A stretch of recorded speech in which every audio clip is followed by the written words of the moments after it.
You're watching the moment when Bernie Sanders cornered Trump's health secretary nominee with a question that exposed the deepest fracture in American medicine.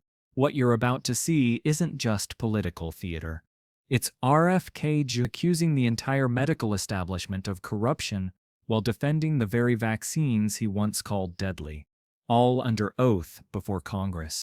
President Trump, who I don't usually agree with, called COVID vaccines, quote, one of the greatest miracles in the history of modern-day medicine that saved tens of millions of lives worldwide. Scientific community agrees with Trump.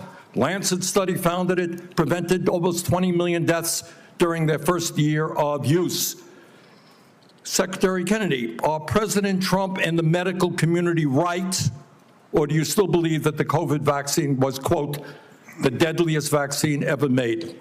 No, first of all, I didn't say that. I said that in terms of affairs reports a while ago. I said today, I think that President Trump should get the Nobel Prize. So who's right? Is Trump in the medical community right, or are you right? President Trump did an extraordinary piece of leadership. Is he right or wrong? Did COVID save millions of lives? As I said, he got Americans back to work. At that time, that particular vaccine was perfectly matched to the virus that was circulating then. And I have no idea how many lives it saved, but it saved quite a few.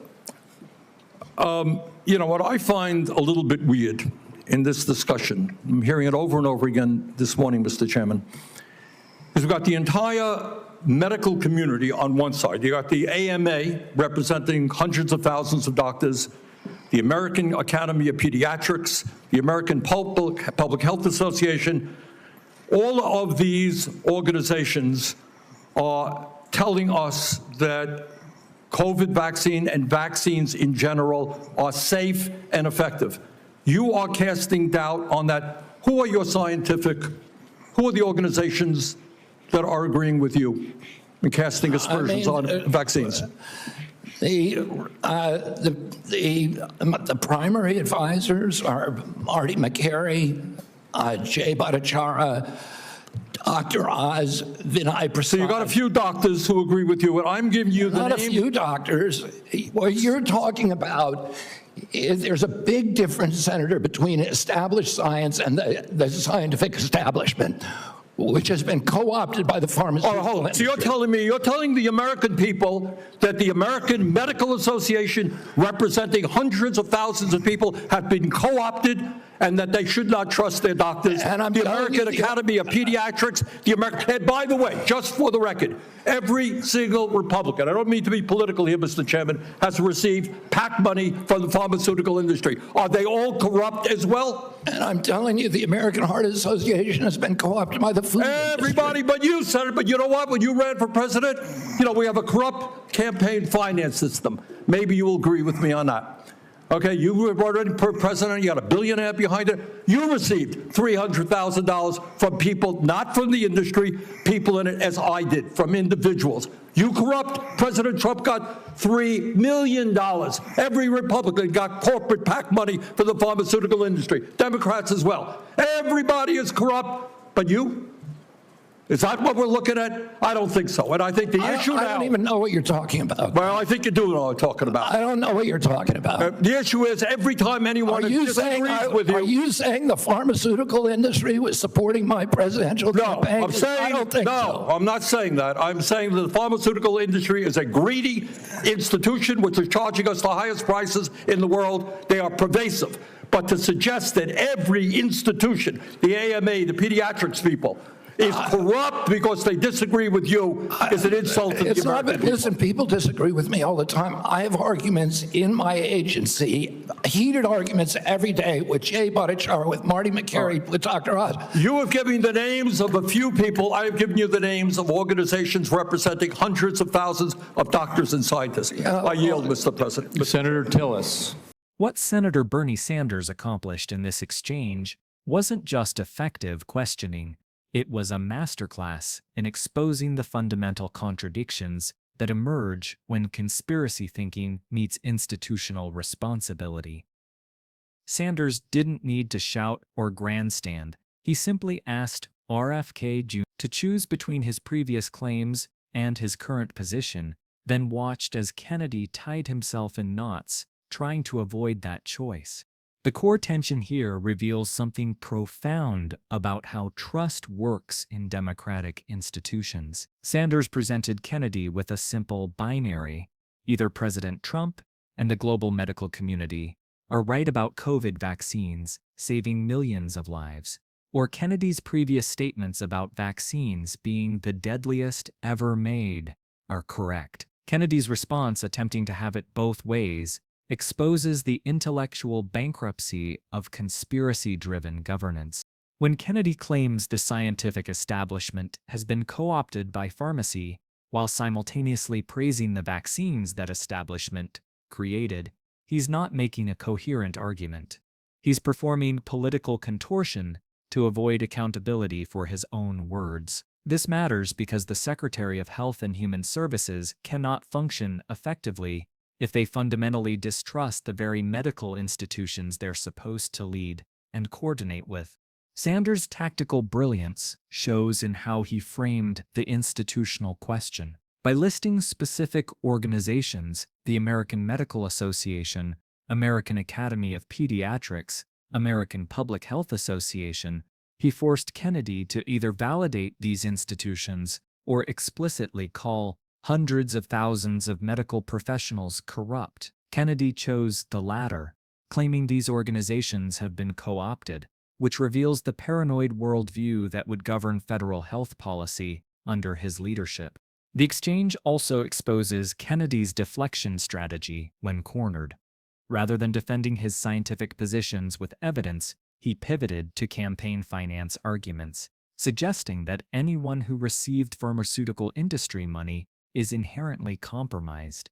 This is classic conspiracy logic. When confronted with overwhelming expert consensus, claim the experts are bought. It's a worldview that makes evidence-based policy impossible. What's particularly dangerous is Kennedy's attempt to personalize institutional trust.